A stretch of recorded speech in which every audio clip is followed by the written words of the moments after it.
Hi hello, new year ആയിട്ട് ചേച്ചിയുടെ വീട്ടിലേക്ക് സർപ്രൈസായിട്ടൊന്ന് പോകാമെന്ന് വിചാരിച്ചു. അങ്ങനെ അങ്ങോട്ടേക്കുള്ള യാത്രയാണ്. ഒരു 3-4 മണിക്കൂറത്തെ യാത്രയുണ്ട്. നമ്മൾ വൈകുന്നേരമാണ് വീട്ടിൽ നിന്ന് ഇറങ്ങിയത്. അങ്ങനെ എല്ലാവരും ഭയങ്കര ഹാപ്പി ആയിട്ട് പോവാണ്. അപ്പോഴേക്കും നമുക്ക് എല്ലാവർക്കും വിശപ്പടിച്ചു.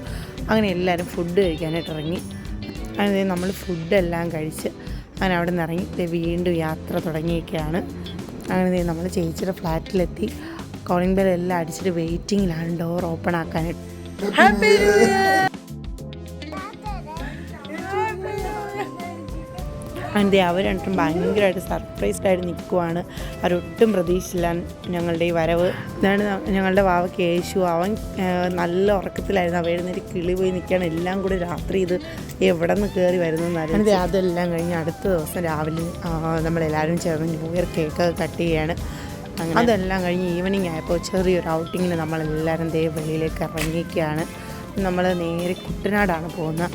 അപ്പോൾ കുട്ടനാട് കുറച്ചൊന്ന് വൈകിട്ടാണ് നമ്മൾ ഇറങ്ങിയത്. വെയിലൊക്കെ ഒന്ന് മാറിയിട്ടൊന്ന് ഇറങ്ങാമെന്ന് വിചാരിച്ചു. അങ്ങനെ നല്ല ഭംഗിയുണ്ട് കുട്ടനാട് കാണാനൊക്കെ. അപ്പോഴേക്കും നമ്മളെല്ലാവരും വിചാരിച്ചു നല്ലൊരു നാടൻ ഫുഡ് കഴിക്കാനായിട്ട് ഒരു ഷാപ്പിലേക്ക് പോകാമെന്ന് വിചാരിച്ചു. അങ്ങനെ നേരെ നമ്മൾ ഗരുഡാഗിരിയിലേക്ക് എത്തിയിരിക്കുകയാണ്. ഭയങ്കര നല്ല സൂപ്പർ ആംബിയൻസ് ആയിരുന്നു. അതുപോലെ തന്നെ ഭയങ്കര ടേസ്റ്റി ഫുഡായിരുന്നു. അങ്ങനെ നമ്മളെല്ലാവരും അവിടെ നിന്ന് ഫുഡെല്ലാം കഴിച്ച് കുറച്ച് ഫോട്ടോസൊക്കെ എടുത്തിട്ട് നമ്മൾ അവിടെ നിന്ന് ഇറങ്ങി. അങ്ങനെ നേരെ തിരിച്ച് വീട്ടിലേക്ക് പോവാണ്. അപ്പോഴേക്കും ശംഖുവിന് ഒരു ഗിഫ്റ്റ്, ന്യൂ ഇയർ ഗിഫ്റ്റ് മേടിക്കാനായിട്ട് അവൻ്റെ വലിയച്ഛനും മാളുമ്മയും കൂടെ ഒരു കിഡ്സ് ഷോപ്പിലേക്ക് ഇറങ്ങി.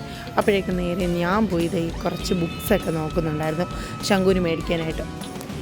ഫൈനലി ഞാൻ ഈ ബുക്ക് ചൂസ് ചെയ്തു. അങ്ങനെ അത് ഞാൻ വാങ്ങി. അതെല്ലാം മേടിച്ച് നമ്മൾ വീണ്ടും അവിടെ നിന്ന് ഇറങ്ങി നേരെ വീട്ടിലേക്ക് പോയി. അങ്ങനെ അടുത്ത ദിവസം രാവിലെ അവിടെ നിന്ന് ടാറ്റ ബൈ ബൈ ഇറങ്ങി നേരെ നമ്മൾ വീട്ടിലേക്ക് പോവുകയാണ്. അങ്ങനെ ചേച്ചിയുടെ ഫ്ലാറ്റിൻ്റെ തന്നെ കുറച്ചടുത്തായിട്ട് എൻ്റെ ഒരു ആൻറ്റി ഉണ്ട്. ആൻറ്റിയുടെ വീട്ടിലും കൂടെ നമുക്ക് കയറണമായിരുന്നു. അങ്ങനെ ഞങ്ങൾ അവിടെ കയറിയപ്പോൾ അവിടെ ചേച്ചിയും ശ്രീകുട്ടിയൊക്കെ ഉണ്ടായിരുന്നു. അങ്ങനെ ശ്രീകുട്ടിയുടെ അമ്മ ചോക്ലേറ്റ്സൊക്കെ ശംഖുവിന് കിസ്സൊക്കെ മേടിച്ചിട്ട് കൊടുക്കുന്നുണ്ട്. അങ്ങനെ അതെല്ലാം കഴിഞ്ഞ് അവിടെ നിന്ന് ടാറ്റ ബൈ ബൈ പറഞ്ഞ് നമ്മൾ നേരെ യാത്ര വീണ്ടും തിരിച്ചിരിക്കുകയാണ്. അതെല്ലാം കഴിഞ്ഞ് നേരെ കൊട്ടാരക്കരയൊക്കെ എത്തിയപ്പോൾ ഞങ്ങൾക്ക് എല്ലാവർക്കും വിശപ്പായി. അങ്ങനെ നമ്മൾ ഫുഡ് കഴിക്കാനായിട്ട് ആര്യാസിൽ ഇറങ്ങി. അങ്ങനെ ആര്യാസിൽ കയറി അച്ഛനും ഒരു മീൽസും ഞാനൊരു വെജ് ബിരിയാണി മേടിച്ചു. അങ്ങനെ അതെല്ലാം കഴിഞ്ഞ് ഞങ്ങൾ വൈകുന്നേരം വീട്ടിലെത്തി. അപ്പോഴത്തേക്കും നമുക്ക് എല്ലാവർക്കും രാത്രി ഒരു മൂവി കാണാൻ പോകാനായിട്ട് തോന്നി. അങ്ങനെ ഞങ്ങൾ സർവ്വമായ മൂവി കാണാനായിട്ട് എത്തിയിരിക്കുകയാണ്. സെക്കൻഡ് ഷോയ്ക്കാണ് വന്നതെങ്കിൽ നല്ല തിരക്കുണ്ടായിരുന്നു. നമ്മളൊരു പോപ്കോൺ മേടിച്ച് ശംഖു പോപ്കോൺ കഴിച്ചുകൊണ്ടിരിക്കുകയാണ്. 9:30 മൂവി സ്റ്റാർട്ട് ചെയ്യും. അങ്ങനെ ഞങ്ങൾ ഉള്ളിലേക്ക് കയറി സീറ്റെല്ലാം നോക്കി. അങ്ങനെ സീറ്റെല്ലാം കണ്ടുപിടിച്ച് അങ്ങനെ ഇരിക്കുകയാണ്. അങ്ങനെ മൂവി സ്റ്റാർട്ടായി. നല്ല അടിപൊളി ഒരു മൂവിയാണ്. ഒത്തിരി ചിരിക്കാനും ഉണ്ടായിരുന്നു. മൂവിയെല്ലാം കാണാൻ റെഡി ആയിട്ടിരിക്കുന്നുണ്ടായിരുന്നു. പിന്നെ സോങ്സൊക്കെ കേട്ടപ്പോൾ നല്ല ഭയങ്കരമായിട്ട് ശ്രദ്ധിച്ച വരിപ്പുണ്ടായിരുന്നു. ക്ലൈമാക്സ് എത്തിയപ്പോൾ ആൾ ഉറങ്ങിപ്പോയി. അങ്ങനെ മൂവിയെല്ലാം കഴിഞ്ഞ് ഞങ്ങൾ ഇറങ്ങി വീട്ടിലേക്ക് പോവുകയാണ്. അപ്പോൾ ഉള്ളൂ ന്യൂ ഇയർ വിശേഷം. അപ്പോൾ എല്ലാവർക്കും ഹാപ്പി ന്യൂ ഇയർ.